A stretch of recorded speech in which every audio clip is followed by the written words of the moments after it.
10 ఏళ్ల బీజేపీ పాలనలో దేశ ప్రజలకు సుస్థిర పాలన అందించిన ఘనత నరేంద్ర మోదీకే దక్కుతుందని కేంద్ర హోంశాఖ మంత్రి అమిత్ షా తెలిపారు.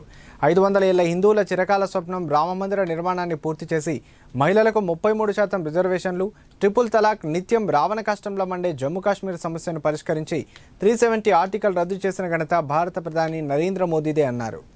సిద్దిపేట జిల్లా కేంద్రంలోని డిగ్రీ కళాశాల మైదానంలో బీజేపీ ఏర్పాటు చేసిన విశాల జనసభలో కేంద్ర హోంశాఖ మంత్రి అమిత్ షా ముఖ్య అతిథిగా హాజరై మాట్లాడారు. తెలంగాణ రాష్ట్రంలో గత 10 ఏళ్లు బీఆర్ఎస్ ప్రభుత్వం అవినీతికి పాల్పడుతూ కుటుంబ పాలన సాగించిందని షా మండిపడ్డారు. ముచ్చటగా మూడోసారి కేంద్రంలో బీజేపీ సుస్థిర ప్రభుత్వం ఏర్పాటు చేసి మూడవసారి మోదీ ప్రధానమంత్రి అవుతారని ఆయన స్పష్టం చేశారు. ముస్లింల రిజర్వేషన్లు తీసేసి ఓబీసీ రిజర్వేషన్లను పెంచుతామని ఆయన తెలిపారు. మే 13న జరిగే లోక్సభ ఎన్నికల్లో మెదక్ పార్లమెంట్ అభ్యర్థి రఘునందన్ రావు కమలం పువ్వు గుర్తుకు ఓటు వేసి భారీ మెజారిటీతో గెలిపించి మెదక్ స్థానాన్ని మోడీకి కానుకగా ఇవ్వాలని అమిత్ షా కోరారు. ఈ సభకు సిద్దిపేట, గజ్వేల్, దుబ్బాక నియోజకవర్గం నుంచి సుమారు 30 నుంచి 40 వేల మంది పార్టీ శ్రేణులు, అభిమానులు పాల్గొన్నారు.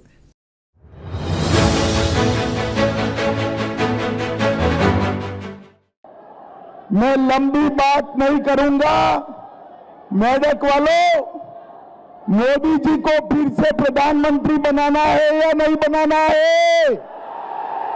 अरे जोर से बोलो, बनाना है या नहीं बनाना है? तेलंगाना में 12 सीट बीजेपी को देना है या नहीं देना है? मोदी जी को 400 पार कराना है या नहीं कराना है? कराना है तो एम रघुनंदन राव को कमल के निशान पर वोट देकर आपका एक एक वोट जो एम रघुनंदन राव को मिलेगा वो मोदी जी को प्रधानमंत्री बनाने के काम में आएगा. అంతకుముందు మెదక్ పార్లమెంట్ అభ్యర్థి రఘునందన్ రావు బీఆర్ఎస్ అభ్యర్థి పి వెంకటరామరెడ్డిపై విరుచుకుపడ్డారు. కలెక్టర్ హోదాలో 2021లో మాజీ సీఎం కేసీఆర్ హయాంలో ఎమ్మెల్సీగా ఎన్నికయ్యాడని, తన 3 ఏళ్ల ఎమ్మెల్సీ కాలంలో సిద్దిపేట ప్రాంత ప్రజలకు, మెదక్ పార్లమెంట్ ప్రజలకు ఆయన ఏం చేశారో చెప్పాలన్నారు. ప్రాజెక్టుల పేరుతో మల్లన్న సాగర్లో భూములు కోల్పోయిన రైతులకు నష్టపరిహారం చెల్లించకుండా వారి ఆత్మహత్యలకు కారణం వెంకటరామరెడ్డి కాదా అని ఆయన ప్రశ్నించారు. దుబ్బాకలో చెల్లని రూపాయి మెదక్లో చెల్లుతుందా అని హరీష్ రావు చేసిన కామెంట్స్కు రఘునందన్ ఘాటుగా స్పందించారు. గత అసెంబ్లీ ఎన్నికల్లో నీ మామైన మాజీ సీఎం కేసీఆర్ను ఇప్పుడున్న సీఎం రేవంత్ రెడ్డిని బండకేసి కొట్టింది కాషాయ కండువా కాదా అని ప్రశ్నించారు. ఒక పక్క కాళేశ్వరం ప్రాజెక్టు పేరుతో 1000 కోట్లు దోచుకుని 100 కోట్ల నిధి ఏర్పాటు చేసి ఉచిత వైద్యం, విద్య అందిస్తానని చెప్తున్న వెంకటరామరెడ్డిని మెదక్ పార్లమెంట్ ప్రజలు నమ్మే స్థితిలో లేరని రఘునందన్ స్పష్టం చేశారు.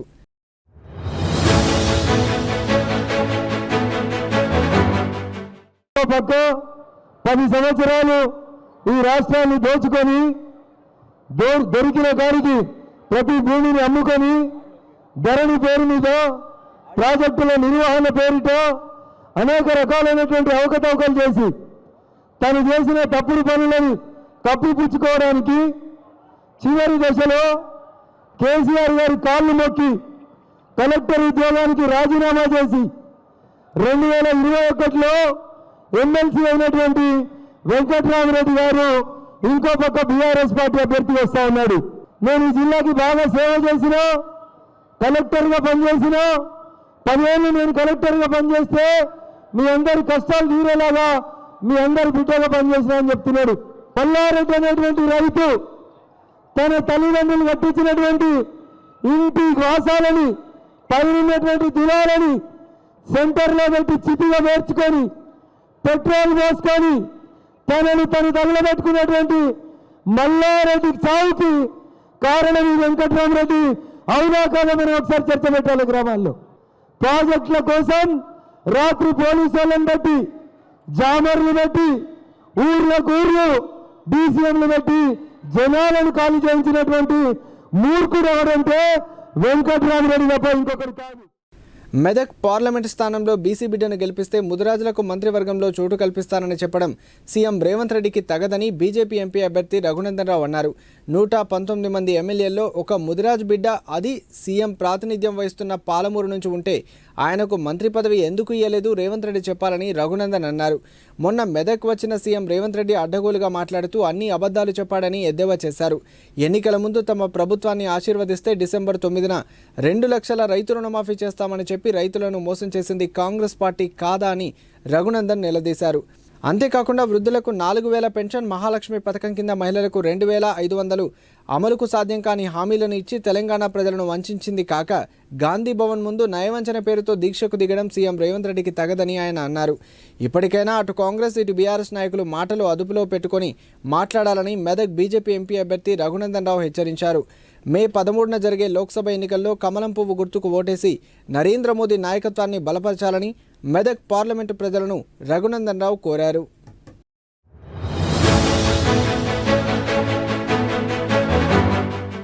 రేవంత్ రెడ్డి వచ్చి మెదక్లో చెప్తాడు, ఇగో బీసీ బిడ్డ పోటీ చేస్తున్నాడు, ఈడ బీసీ బిడ్డ ఓటేయ్యి అని చెప్తాడు.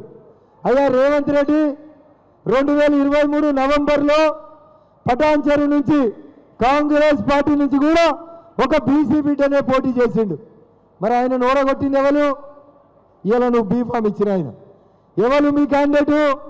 30 రోజుల ఎలక్షన్ టైంలో 4 పార్టీలు మారొచ్చినోడు. ఈటల రాజేందర్ ముదిరాజుకి టీఆర్ఎస్ పార్టీలో అన్యాయం జరిగితే చంద్రశేఖరరావు పక్క నుండి సప్పట్లు కొట్టిన ఆయన ఎవరంటే ఇలా కాంగ్రెస్ పార్టీ క్యాండిడేట్ తప్ప ఇంకొకరు కాదు. ఇవాళ వచ్చి కులం ఎట్లా క్లెయిమ్ చేస్తా ఉన్నాను? ఈటల రాజేందర్ ముదిరాజు గారికి అన్యాయం జరిగిన రోజు నువ్వు టీఆర్ఎస్ పార్టీకి రాజీనామా చేసి బయట పడేసి వచ్చింటే ఇవాళ నీ కులం నిన్ను స్వాగతించేది. అందుకని రేవంత్ రెడ్డి గారు నీ కేబినెట్ లో సగం బీసీలు ఉండాల్సిన చోట 2 బీసీలను పెట్టుకొని రేపు గెలిస్తే మేము ముదిరాజులకు మంత్రి పదవి ఇస్తాము అంటున్నాడు.